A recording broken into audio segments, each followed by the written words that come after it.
자, 저는 한국 경제가 일부분에서 인플레이션이 심하죠. 그렇지만은 전반적으로는 한마디로 전체 흐름은 디플레이션으로 가고 있다. 그러니까 식비가 올라가고 교통비가 올라가고 식료품 비용, 농산물 가격이 올라가고 유류 관련 비용이 올라가고 하지만은 전체적으로 한국 경제는 디플레이션으로 가고 있다. 지금 디플레이션 초입에 들어섰는데 일부 스태그플레이션 현상, 즉 불황인데도 물가가 오르는 현상 때문에 디플레이션을 크게 깨닫지 못하고 있고, 그리고 이제 이런 부분들이 진정될 만큼의 급격한 디플레이션 충격이 오게 될 거다. 그래서 이제 그것이 대공황적 충격이 한국에 밀어 닥칠 거다라고 제가 말하는 겁니다. 자, 그러면 디플레이션이라는 것은 뭘 이야기합니까? 수요, 즉 소비는 확 줄어들고 생산은 예전처럼 계속 이렇게 늘어나서 결국 물건이 넘치고 수요는 없고, 그래서 물가가 내려가는 현상을 디플레이션이라고 하는 거죠. 자, 그래서 지금 중국에 디플레이션이 왔다. 중국에 쓸 돈이 없다.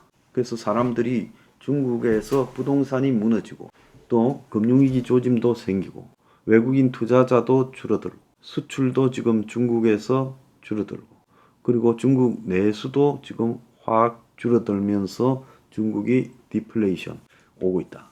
중국의 일자리가 거의 소멸되고 청년 실업률이 50%가 넘는다는 말이 나오니까 당연히 디플레이션 올 수밖에 없죠.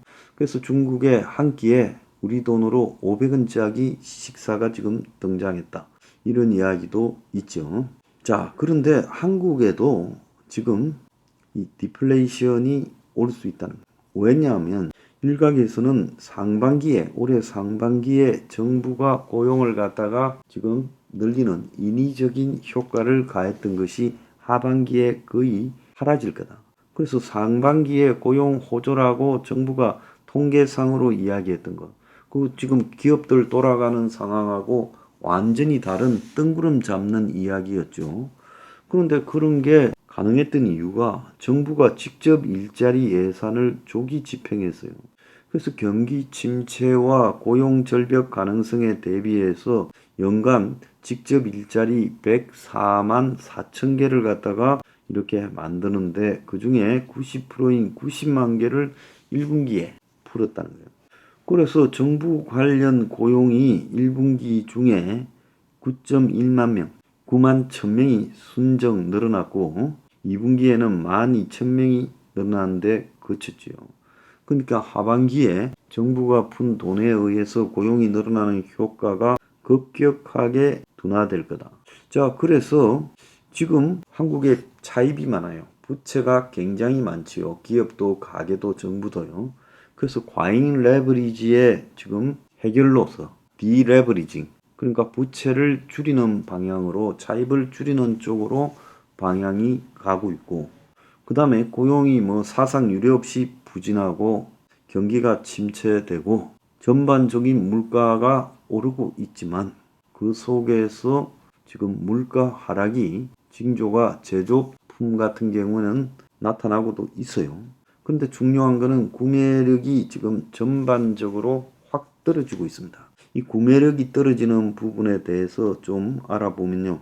백화점 3사, 롯데, 신세계, 현대 백화점 등이 실적이 지금 2분기에도 고전을 면치 못했다는 거예요. 3사가 공통적으로 영업이익이 하락하고 매출 증가세도 거의 주춤해서 소비심리가 백화점에 굉장히 지금 위축되는 현상이 나타나고 있다.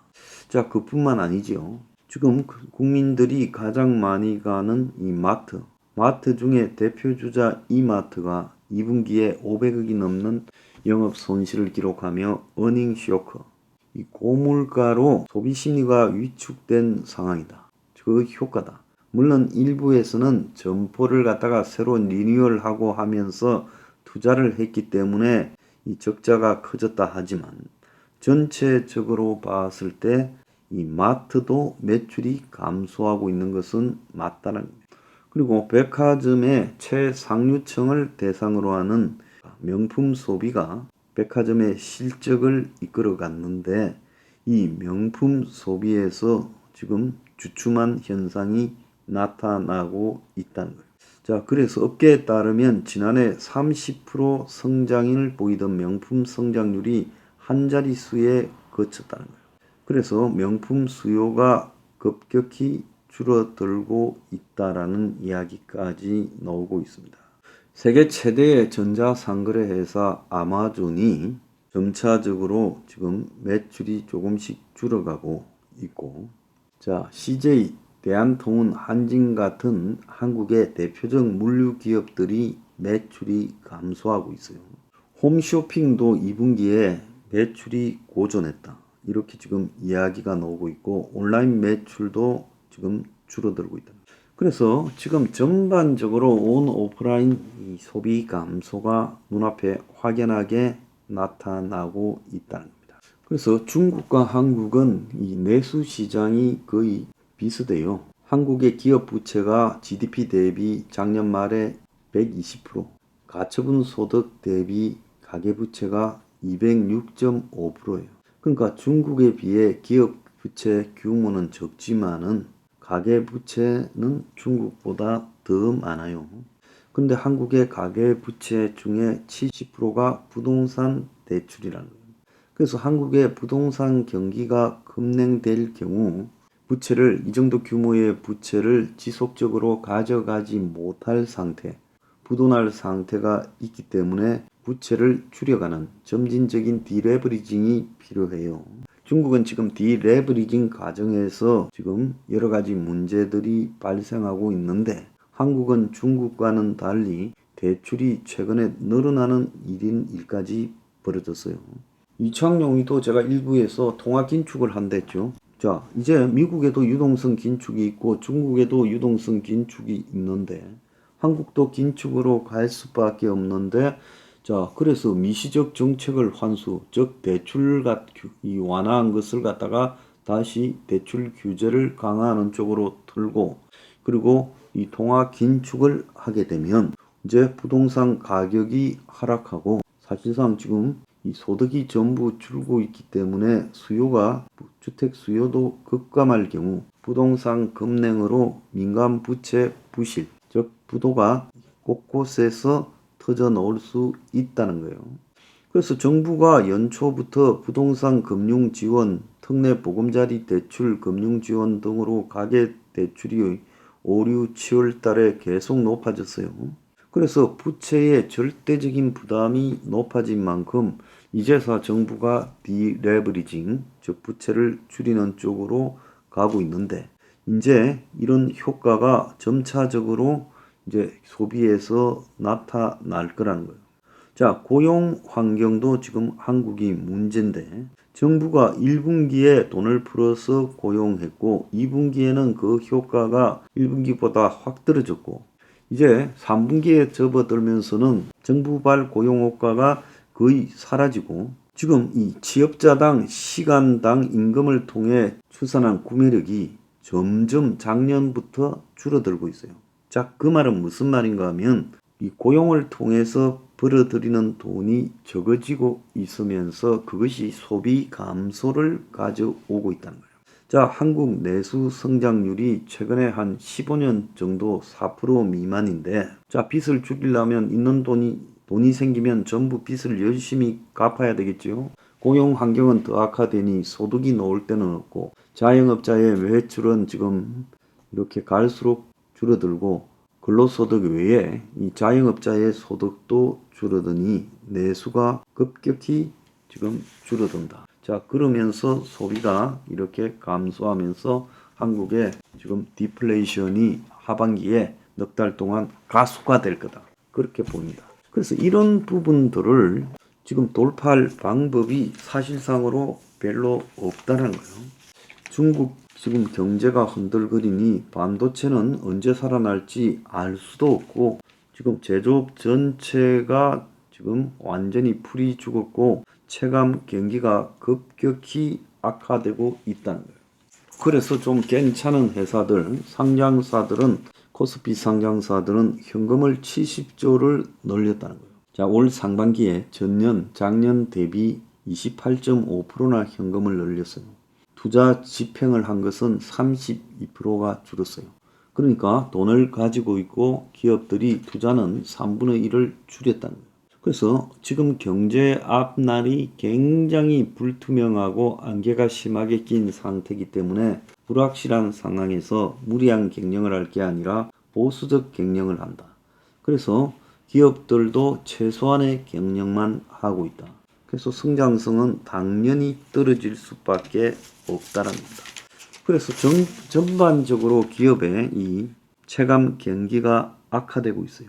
그래서 이게 기업 경기 실사 지수라는 BSI가 8월 달에 전산업 업황이 71로 7월 달보다 3포인트 하락했어요.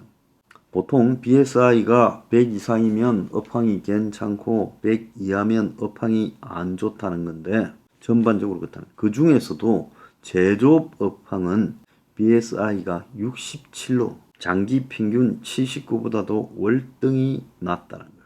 반도체가 속한 부문의 BSI는 64를 기록하고 있어요. 철강 등 1차 금속은 53, 화학물질 제품도 59. 그래서 업황 전체가 굉장히 악화되어 가고 있다는 거예요.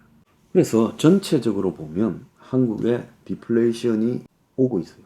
그래서 소득이 감소하고 빚을 갚음으로써 쓸 수 있는 가처분 소득이 더 줄어들고, 소득이 줄어들었는데 가처분 소득은 빚을 갚음으로써 더 줄어들고, 그러니까 소비가 급격하게 위축되는 현상이 명품부터 시작해서 마트, 그리고 재래식 시장, 온라인 매출, 심지어 이것이 물류산업까지 영향을 미치고 있다는 거예요.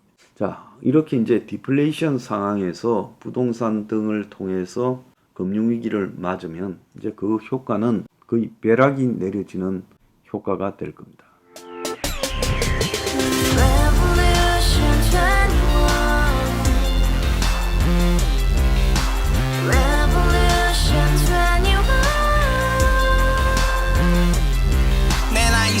월세 30 코인빚만 300 서울에 온지 벌써 10년 아둥바둥 버텼지만 여전히 난 반지 하에 제왕 곰팡이 연문제약 내비랑 깡통망통 완전히 폭망 고시원 창문만큼 작아진 내 꿈 연애 결혼 내 집 모든 게 헛꿈 1년 전 떠난 여친 울며 말했지 같이 살자 평생 가본 게 꼬꼬꼬라지 가바후스 700 나도 소유주 가바후스 700 나의 소유주 택시기사 우라부지 마트 캐셔 울어무니 우리 집안 다 털어봤자 후줄 그래 개선민 내 미래 거기서 팍 끝난 거지 팍 더 이상 노력 따윈 괴물이 스펙 찾아서 말리 비오는 날 알바 잘려 맨날 학원 날 개쳐 발려 밤비 내리는 양화대교 홀로 걷고 있을 때 현수막에 아로 새겨진 평당 700짜리 아파트 다같이 소리 질러 혁명 21 가바후스 700 나도 소유주 가바후스 700 나의 소유주 Together in the house, brand new day, and your dream had just begun. Revolution 21, only open happiness. 너의 곁에 내가 영원히 함께. 지금까지 정치인들 입만 열면 찝찝찝 개소리 멍멍멍 쳤다 하면 뻥 잘난 부모 만나 잘난 학교 나오면 뭐 하나 우동살이 꽉 찬 대가리 깡통 소리 텅텅 저 푸른 초원위에 그림 같은 집을 짓고 평상 4천 팔면 뭐해 평생